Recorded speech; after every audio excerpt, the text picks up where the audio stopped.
errors. I got bars that say we're recording audio.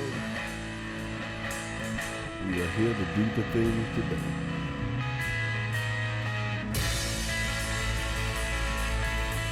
See the bars on mine as well. Yeah, they're small, but they're there. They're small. You got them little baby bars. Not as big as Big James's bars, huh? You ain't belting it out like that. You got me purposefully turned down. That's the problem. That's not true. You got that Mickey Mouse voice.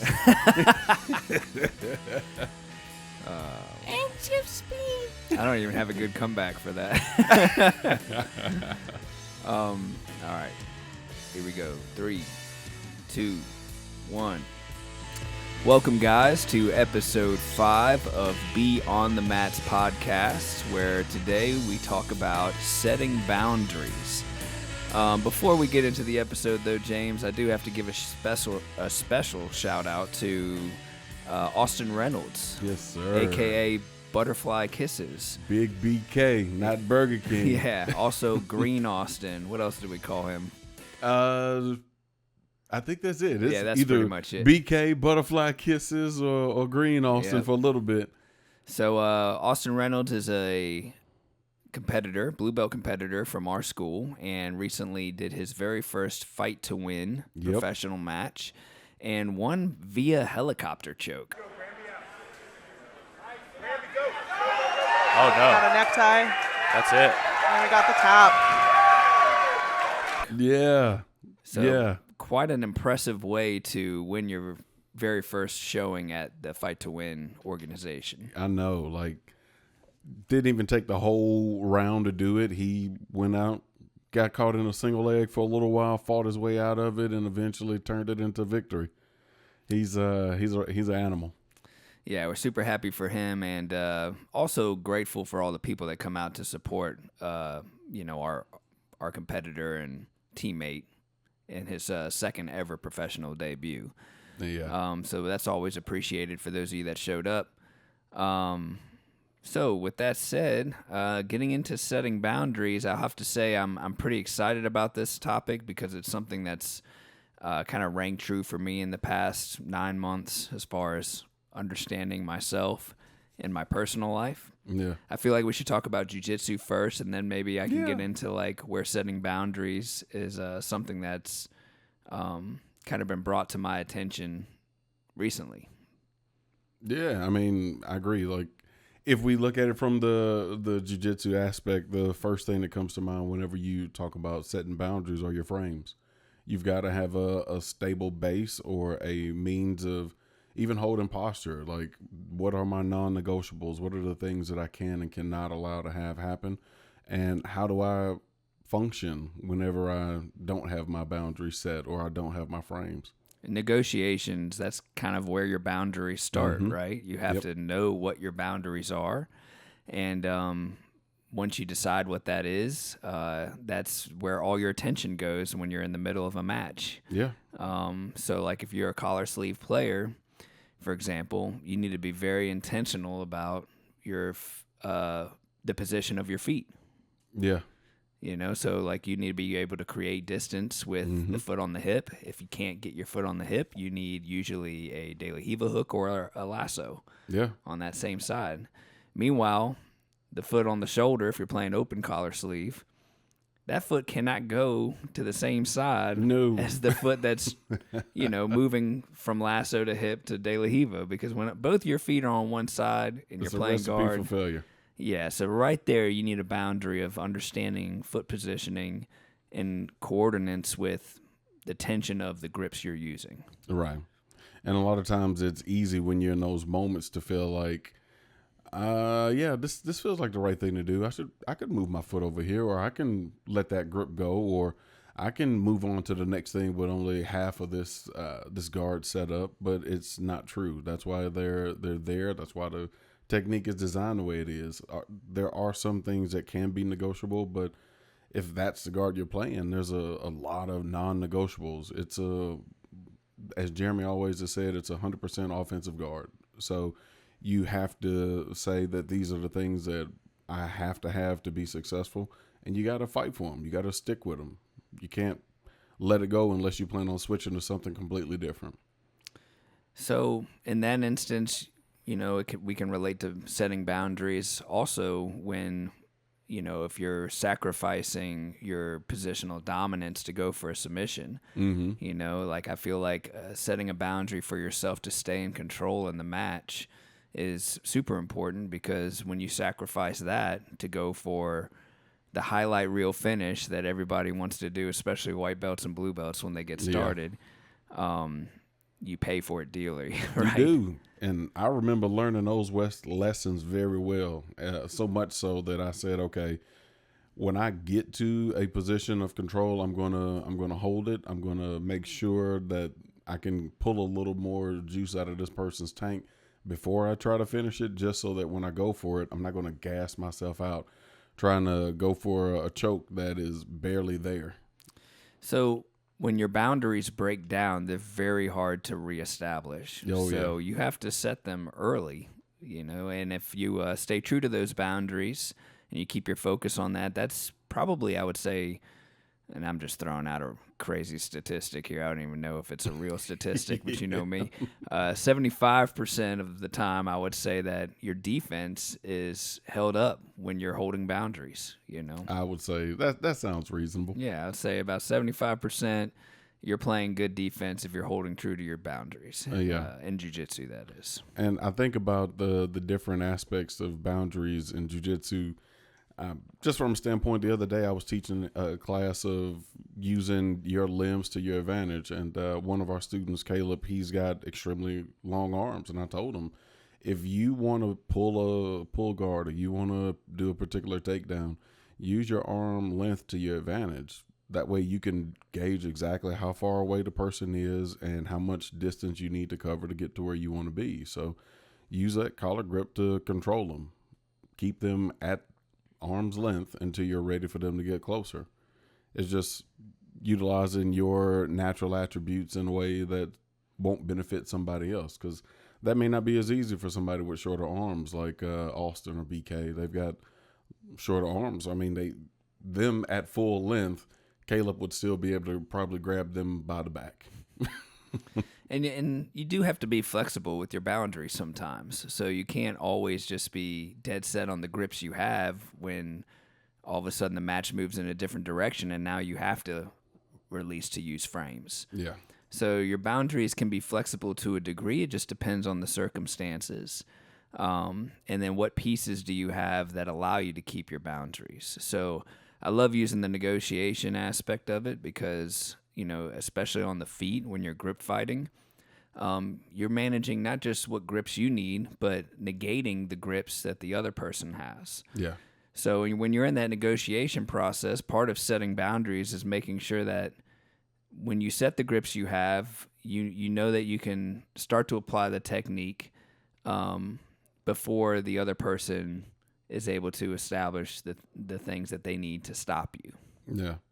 And part of the negotiation aspect is not only because obviously, you're fighting for the grips that you want, or you're fighting for the position you want. Well, you're doing it against somebody who's trying to do the exact same thing. And not only that, they're trying to prevent you from getting those things you want. So in those moments, you may decide, okay, while I'm fighting for what I'm trying to get to, is something here more clear and present that is a better solution for me based on the way they're fighting? So the answer may not be collar sleeve guard. It may be cross sleeve guard, or it may be that they're fighting so hard that the answer is laser guard instead. So while you are setting boundaries, your boundaries are evolving to the situation that you're in, because it may not be as simple as saying, okay, well, I want to play collar sleeve, but this person is using very good posture. They're fighting back my hand that's going for the collar. Okay, then now I switch to something that I have a better chance of getting to.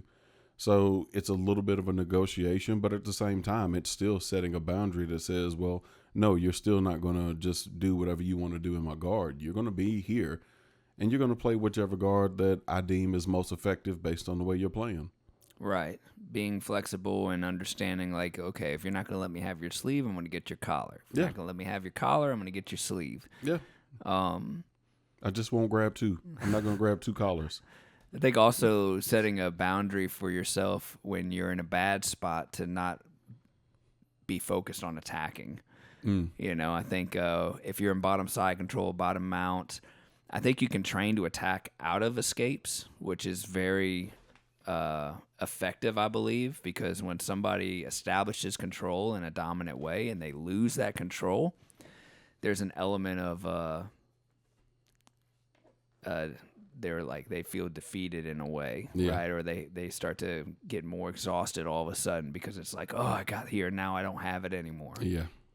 I think when you train at a high level, that happens regularly, so it's not a big deal. But early on, it's a big deal. Yeah, So because if it took you everything to get there. Yeah, but if you're trying to attack when you're in a bad spot, you're in bottom side control, and you're looking up all of these, the buggy choke, like it's the worst technique. I mean, it's just It works. it works. I can't hate on it, but it's so body specific, It and is. it's like people just like letting others pass. The problem is when you hit it once on somebody and they're a high level guy, they're going to learn how to not let that happen again when they get in a dominant position. So you can't, as much as it kind of blew up for a while and people were doing it, people are hip to it now, and you just don't want to rely on being in a bad spot and thinking that you can just attack your way out. You have to set a boundary for yourself and realize that your primary focus in that position is to escape. Yeah. And not only escape, but secure a position that you can work from. I can't tell you how many times I've seen people that will try to hulk out of bottom mount, and soon as they're up, they're thinking that they can armbar somebody. And this is like brand new white belts, but they hulk out of a position like bottom mount, and for whatever reason, they think that, oh, okay, yeah, I'll just push this person away. And they push them right into themselves getting armbarred.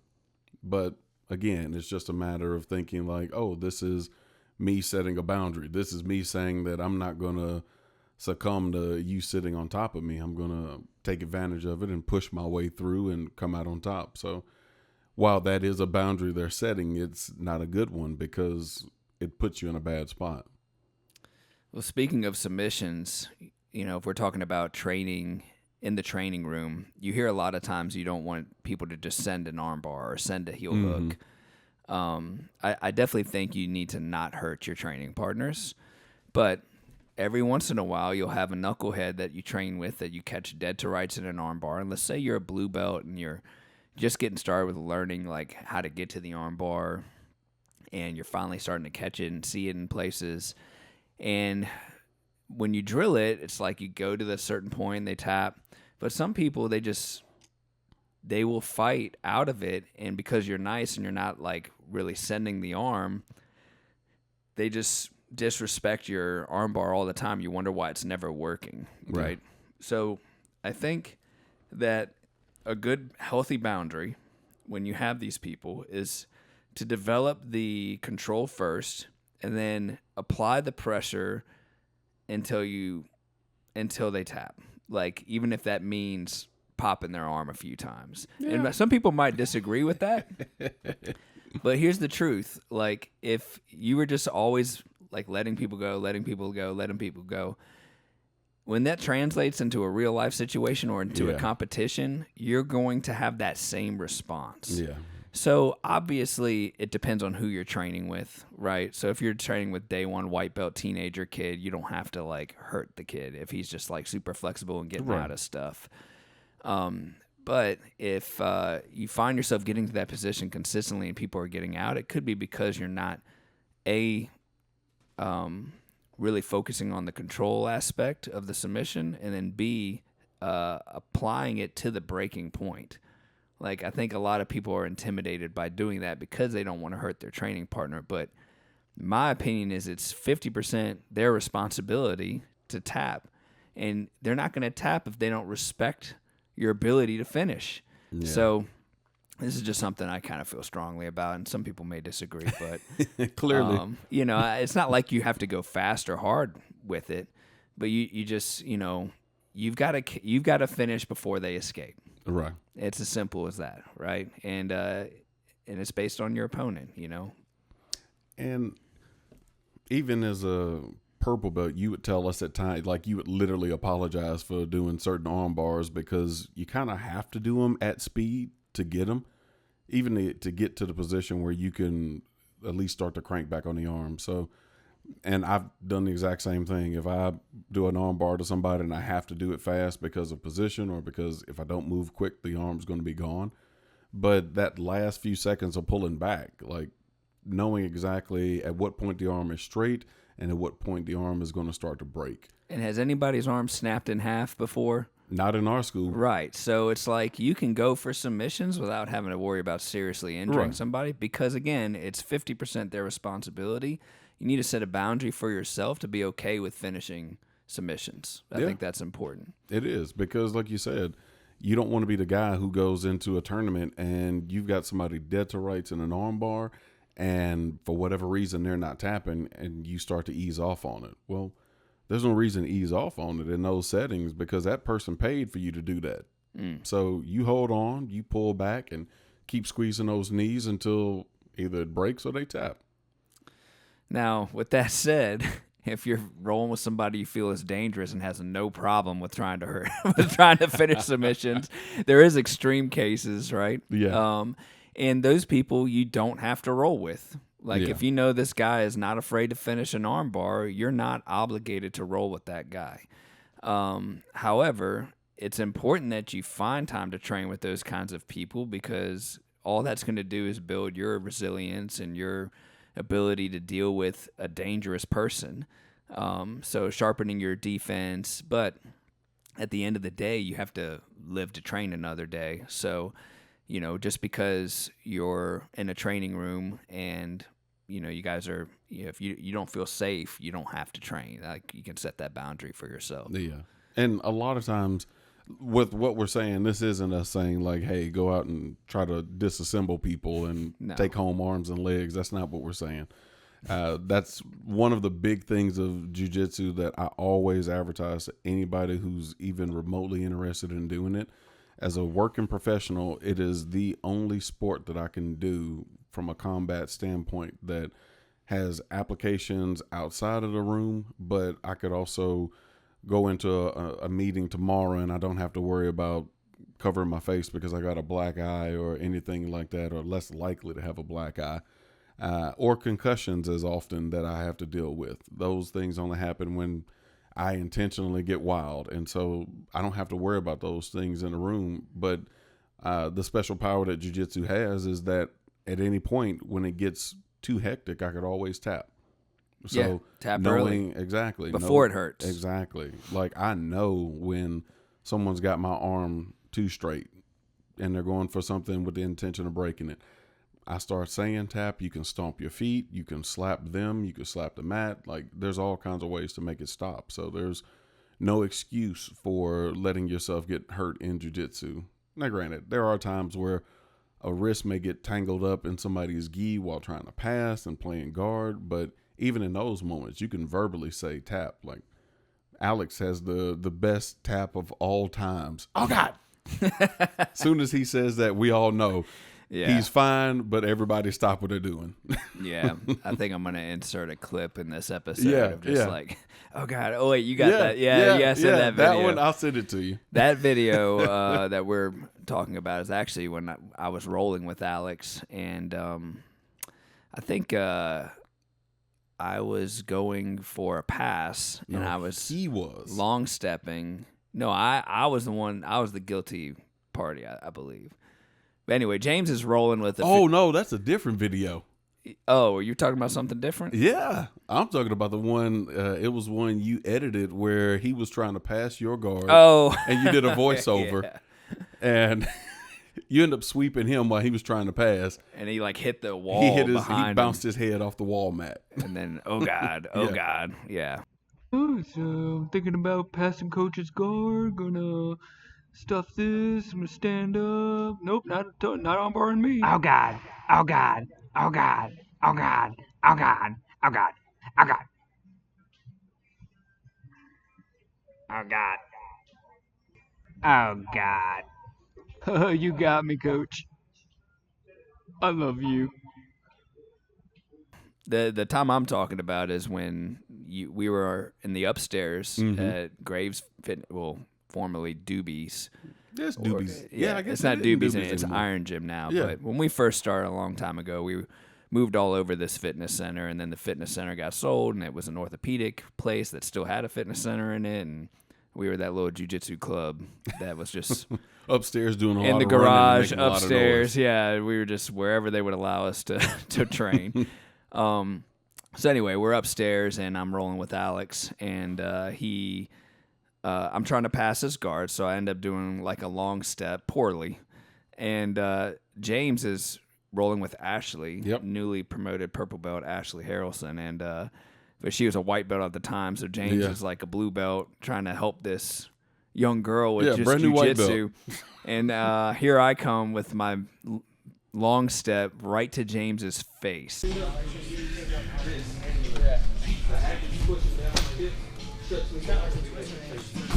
God! Oh God! Oh God! Oh God! You all right? Oh God! You all right? Oh God! You all right? Like smack. Yeah, laying flat on the mat, playing close guard with her. So here's another example of setting a healthy boundary. Like, don't do that to your training partners. Yeah, like, don't. Be aware of the people rolling around you. The sad right. part is it was only 2 pairs of people rolling. Yes, it was literally him and and the us. entire upstairs. I am proud of my reaction, though. I instantly went to cover my face because Jeff showed me that as well. You live and you learn, right? Oh, yeah. Gosh. Oh, so another story about when we were talking about tapping, right? And I feel like this is like the 3rd time we've talked about Russ on our podcast. Russ is just a happening dude, I guess. He is. But he's rolling brown belt rules now, so he's looking for toe holds. Yeah, as he should. We were kind of briefly touching on Barambolos in the comp class this past Saturday, and I'd go to try to practice what I preach against him. I leave my foot in a vulnerable place, and he gets the toe hold. I feel it. It hurts. I'm not tapping yet, and I almost get my foot out. He adjusts his grip. Now it's on. I can't boot. I can't kick my leg free. Now it hurts worse. I tap, and for the last 24 hours, I've just been limping. Like, I'll be even, like, sitting on my couch and just, like, my foot moves a little certain way, and it's, like, clicking, and it's not good, guys. Just tap, you know. So what did you learn from that, Jeff? Do it before it hurts. Yeah. Tap often, tap early, right?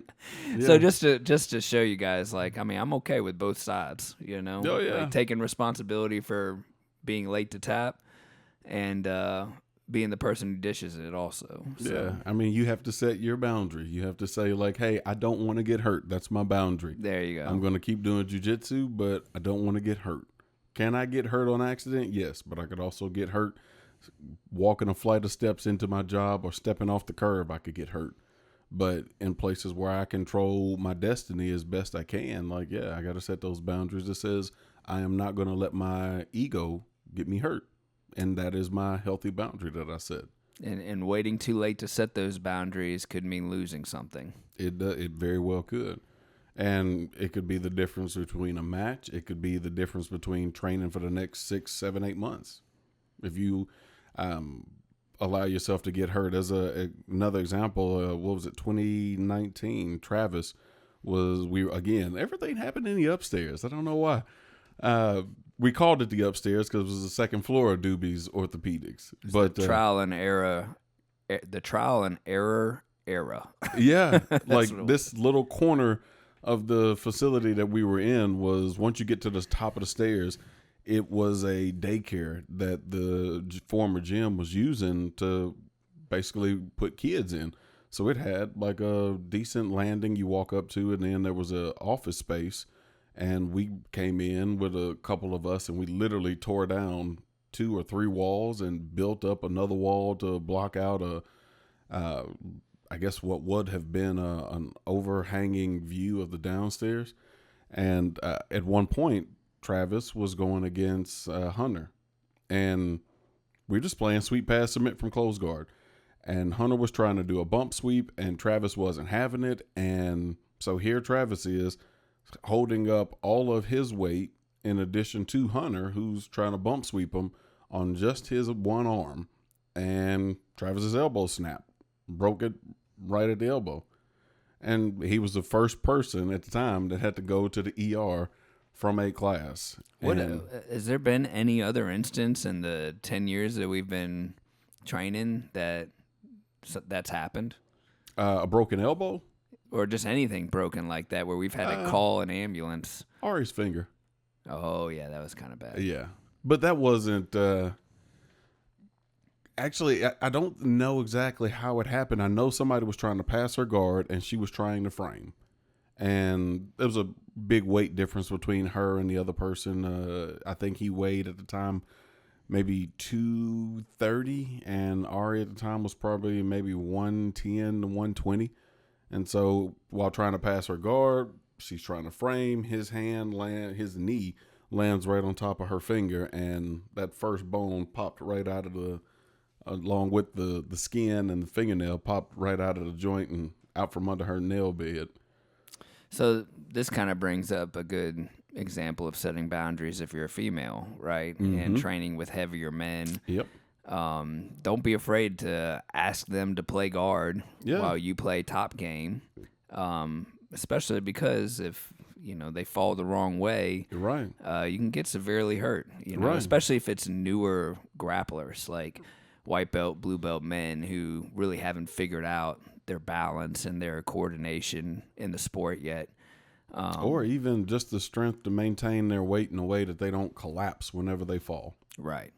Like there's nothing, and again, that's why I say jiu-jitsu is an amazing sport to participate in and learn, because as you start learning specific things, you can start prescribing what you want out of this next role. You can say, hey, I know you want to work this particular thing, but I want to work this. If you don't want to work this, I'll find somebody else that'll work it with me. This is where I'm trying to get better at right now. And everybody in the room has the right to do that.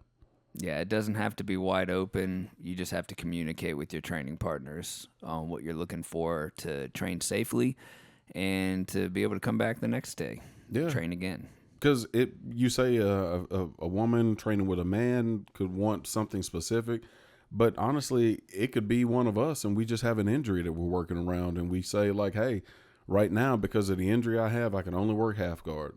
So I want to be here. I want to be in the room. I want to keep training. But unfortunately, this is all my body will allow me to do. And so we set those boundaries so that we can continue to do this until we're 70, 80 years old, Lord Whitlam. But it's just a matter of being able to take advantage of what's given to you.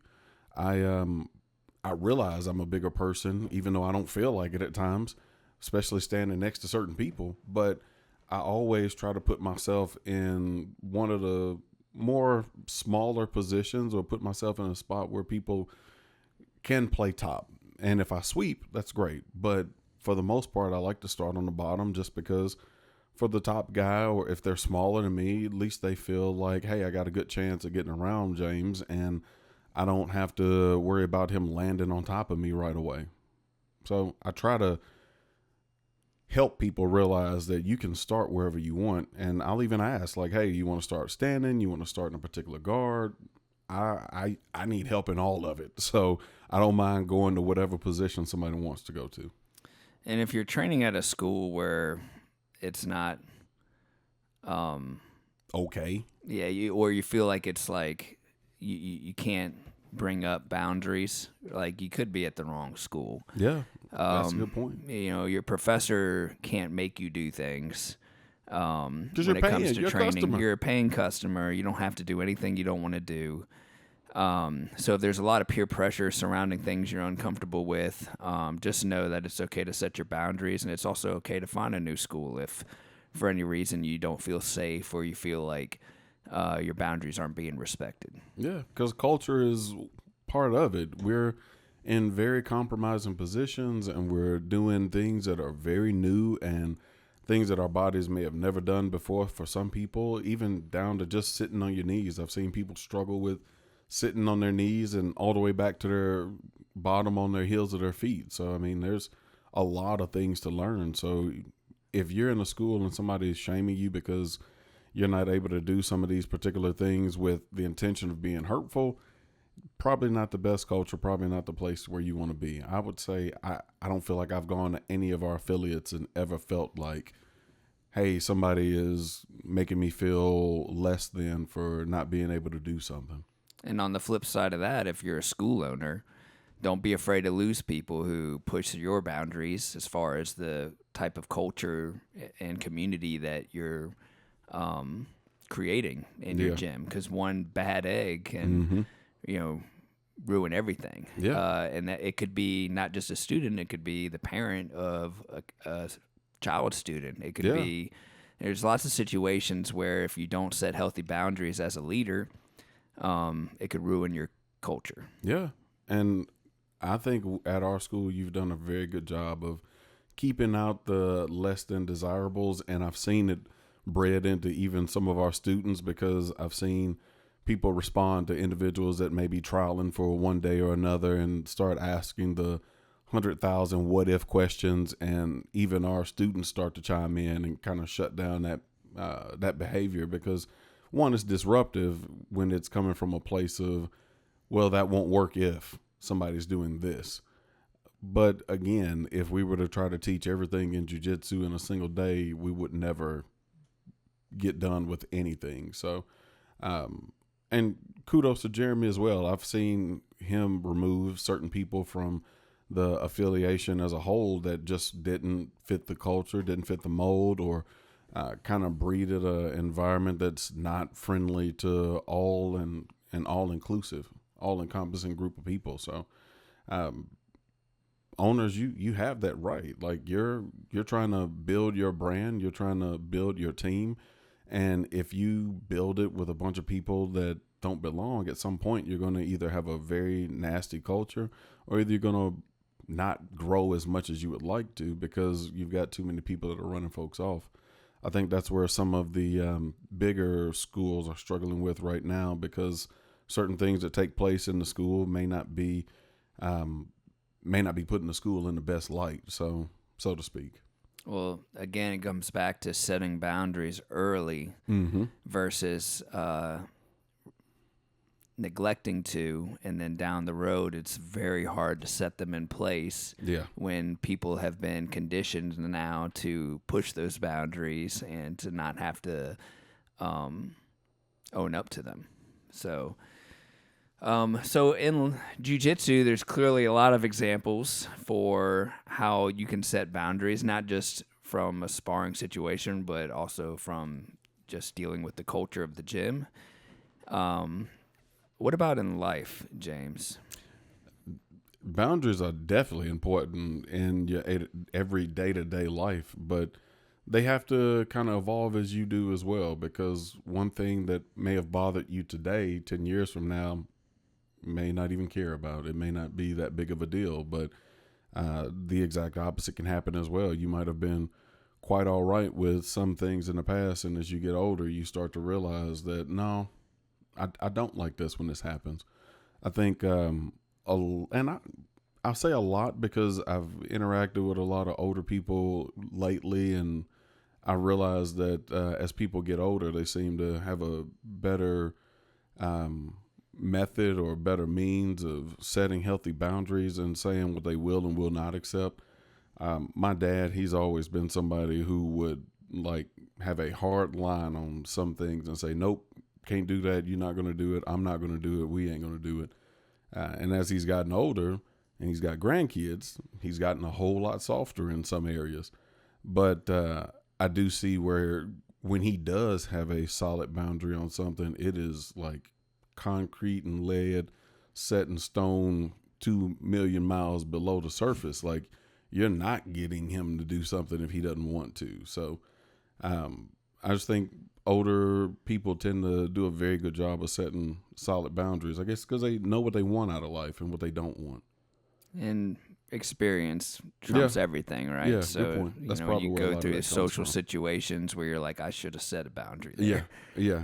So, you gave me credit earlier about the culture of the gym, but you've known me for a while, and I'm not a person who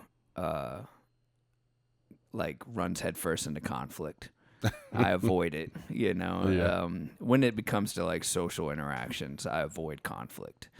And this really came to light for me in the past few months, like just working on things in my personal life. And, a big part of the reason why things have gone well in the gym is because guys like you know what I want, and you don't have a problem stepping in for me to say what needs to be said. So for that, like, I really appreciate you, man, because you helped me out in areas where I struggled. But I just turned 40 not long ago, so it's like, and I've had a lot of life change happen to me in the past 9 months, and it's all been working towards becoming the man that I feel like I should have been a long time ago. But part of that was not being afraid of confrontation, social confrontation, which is hilarious because I'm a freaking jiu-jitsu black belt, like school owner, instructor. But in social interactions, I tend to be a people pleaser. I didn't have healthy boundaries for myself, and I had a hard time saying no to the people, to sometimes the people closest to me. And what I've learned, and I feel like now it just all of a sudden comes more natural because, as we've said before, the older you get, you start to understand the consequences of waiting to set those boundaries.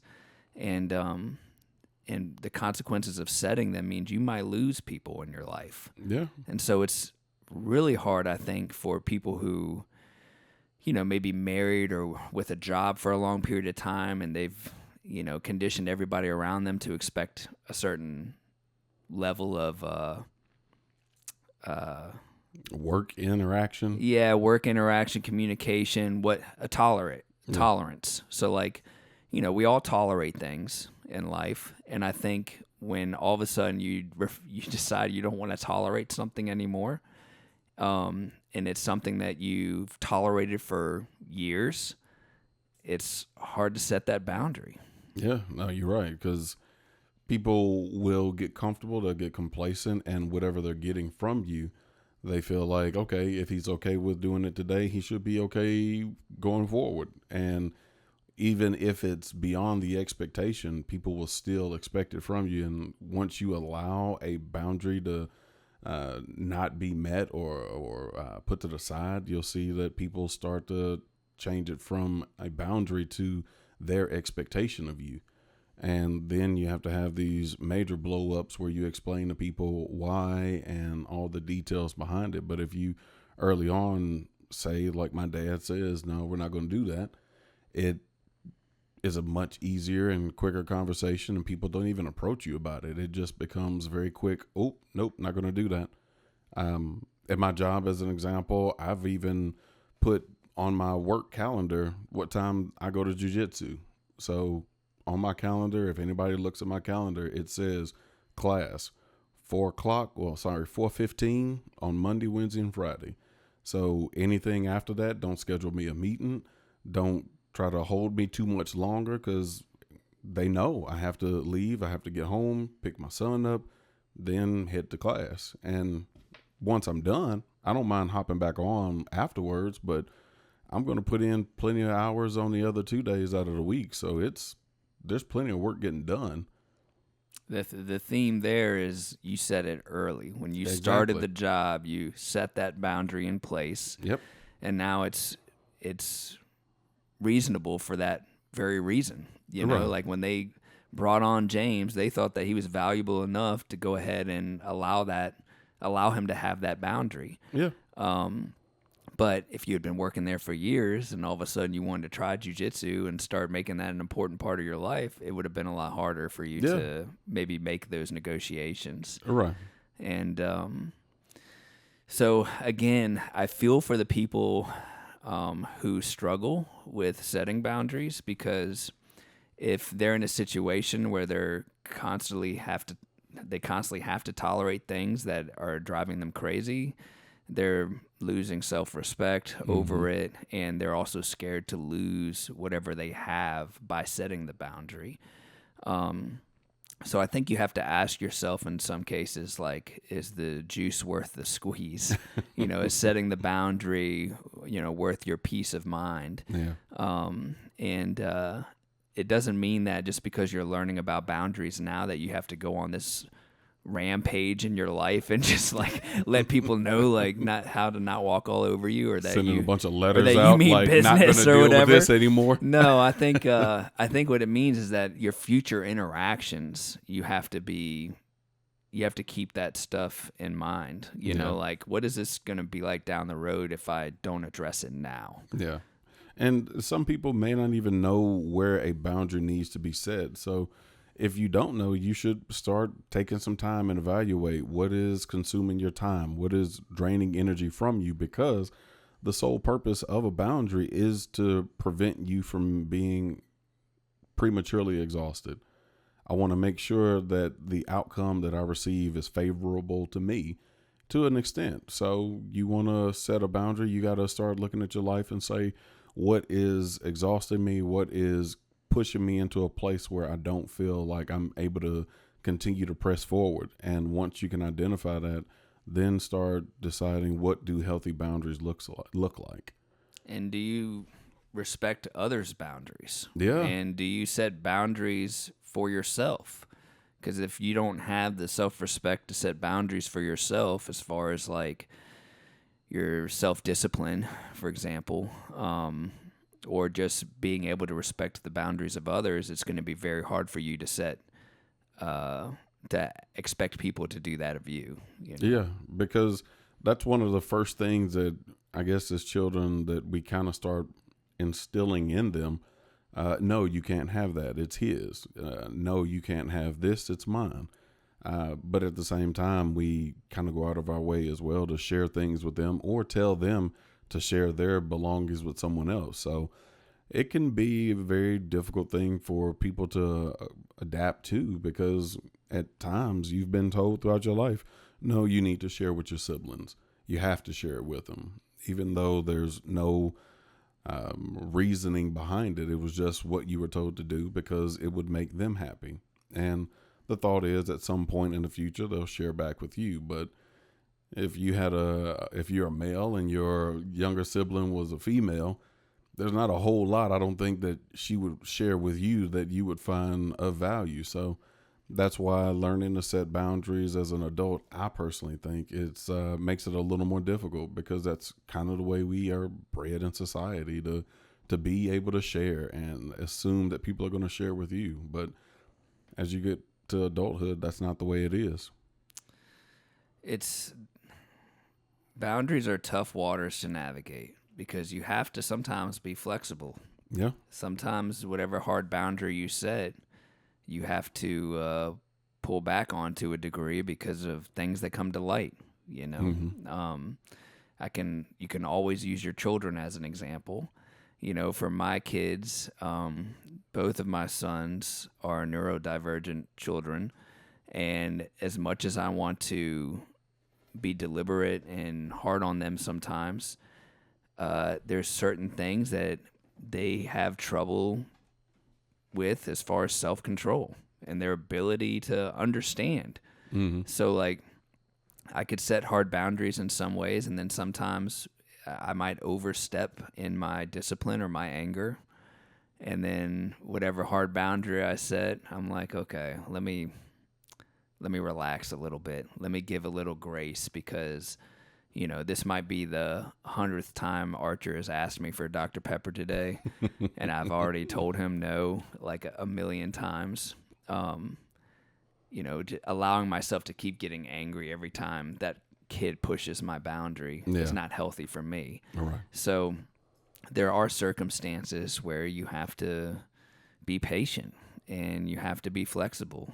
Yeah. And being a parent is a great example of that. Oh, yeah. Because being setting boundaries doesn't have to be aggressive. It doesn't have to mean aggression. But at times, if somebody continues to press your boundary, yeah, you can very well get frustrated from it. And so you have to, at times, evaluate, is this boundary really set in place the way I want it to be? Is it as effective as I want it to be? Maybe I've set a boundary that's too firm.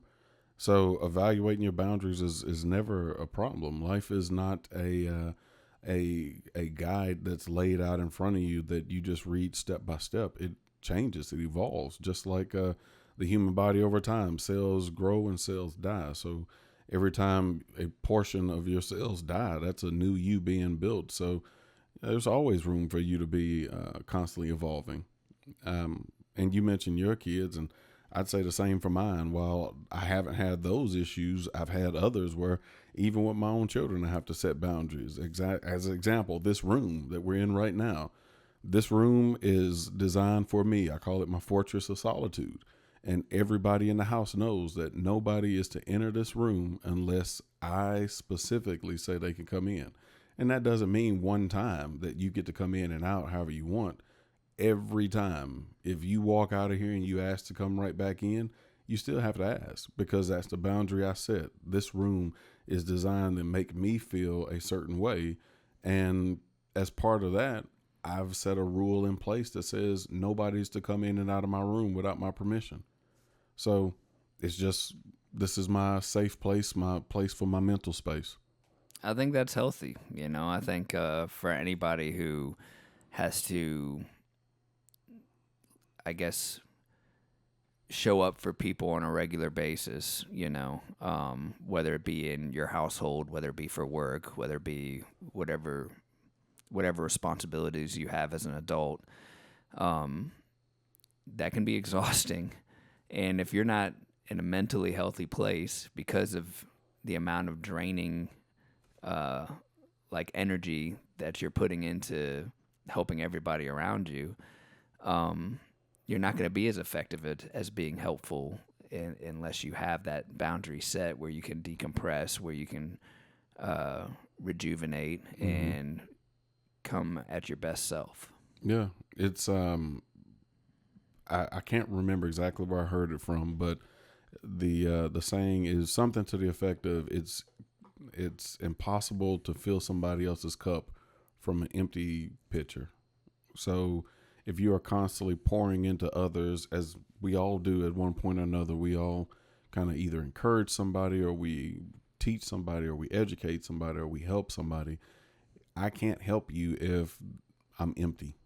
So setting that boundary, or my boundaries, puts me in a position to be able to at least mentally recharge for a moment, so that when the time comes that I need to pour into somebody else's cup, I've replenished myself into a point where I have something to give. Because once I'm empty, I'm useless to myself and everyone else. And I don't want to know what that version of me looks like, but I could see where it would lead to a lot of dark and unhealthy places. Yeah, there's a book I read not long ago that kind of talked about an interesting way to approach, like, let's say you're in a post-apocalyptic universe and you're in a bunker underground. You're with your family, your wife, your kids, and there's like one can of beans left, and there's a bunch of hungry wolves circling, so it's not like you guys can just go outside whenever you want, right? Mm-hmm.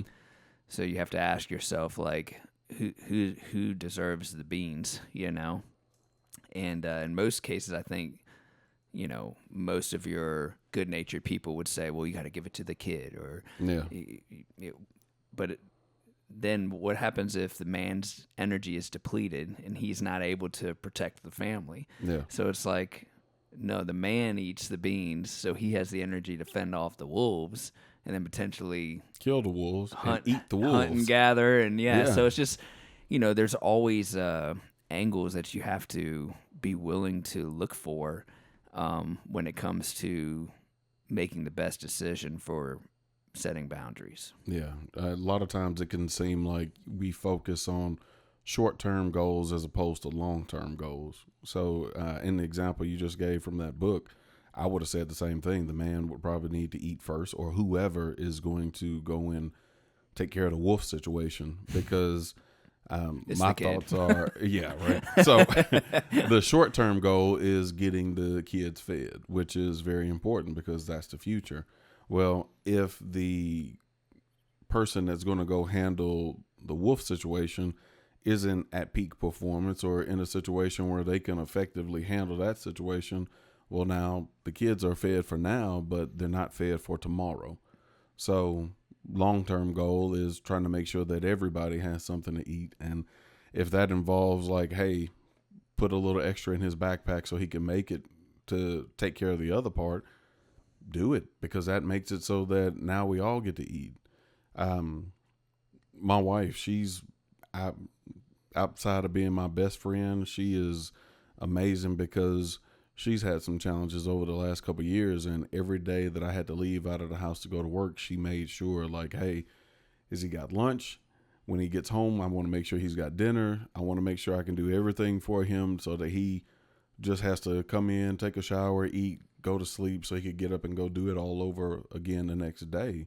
And so that's a sacrifice for her, but it's also putting me in a position where I'm able to go out and fight and fend for us, which I greatly appreciate because she doesn't have to. She's dealt with plenty, and she could have just easily sat in the house and dealt with any sorrows that she has, but she chose to invest in me and say, okay, kids, I'm not going to put your food on a plate tonight. You know where the food is, but he's been out hunting for us all day, so I'm going to make sure that he's got something to eat and make it as easy for him as possible. And I think those are the best kinds of, like, showcase of love, you know? Oh, yeah. It's like when there's unspoken boundaries that people just, they take on the roles that the household calls for, and it tends to work, you know? Yeah. It tends to build a happier home. Yeah.